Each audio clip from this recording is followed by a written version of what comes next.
Big boss season 9 ఇది చదరంగం కాదు రణరంగం అన్నట్లుగానే వైల్డ్ కార్డ్స్ అయితే 11 కానీ 12 కానీ ఎంట్రీ అయితే ఇవ్వబోతున్నారు.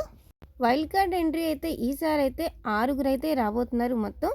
అయితే ఈసారి అయితే బిగ్ బాస్ టీమ్ అయితే చాలా డిఫరెంట్గా ప్లాన్ చేసింది. ఇంతకీ ఎవరెవరు వస్తున్నారంటే నిఖిల్ నాయర్, గృహలక్ష్మి, పలుకే బంగారమయ్య సీరియల్ ద్వారా అయితే ప్రేక్షకులకి సుపరిచితుడే. ఇతనైతే బిగ్ బాస్ అయితే ఎంట్రీ అయితే ఇవ్వబోతున్నాడు. ఈ మధ్య కాలంలో బాగా ఫేమస్ అయిన అలేఖ్య చిట్టి పికిల్స్ వారి అమ్మాయి ఉంటుంది కదండి రమ్య, ఆ అమ్మాయి ఎంట్రీ కూడా ఇవ్వబోతుందంట. అఖిల్ రాజ్ కూడా రాబోతున్నాడంట. ఈయనైతే పలు వెబ్ సిరీస్ అలాగే కొన్ని షార్ట్ ఫిల్మ్స్ అయితే తీసాడంటండి.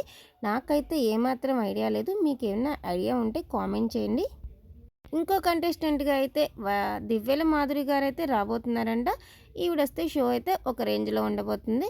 ఇంకా అయితే ప్రభాస్ శ్రీనండి, ఈయనైతే పలు సినిమాల ద్వారా మనందరికీ పరిచయమై ఈయన కూడా రాబోతున్నాడు బిగ్ బాస్ సీజన్ 9లోకి.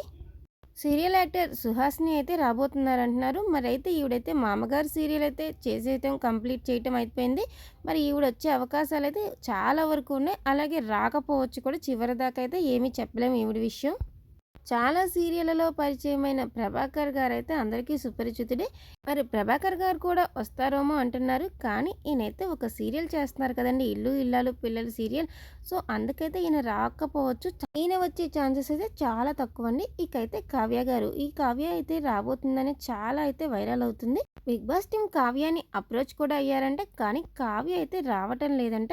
మన ఈ వీడియోలో చెప్పుకున్నట్లు ముందుగా చెప్పిన 5గురు అయితే కొంచెం అయితే వచ్చే అవకాశాలు ఎక్కువ ఉన్నాయి. మరి ఈ ముగ్గురులో అయితే ఒక్కళ్ళైతే రాబోతున్నారంట. చివరి నిమిషం వరకు ఎవరు వస్తున్నారని మనం అయితే వెయిట్ చేయాల్సిందే. మరి ఈ వీడియో నచ్చితే లైక్ చేసి సబ్స్క్రైబ్ చేసిన ఛానల్ని.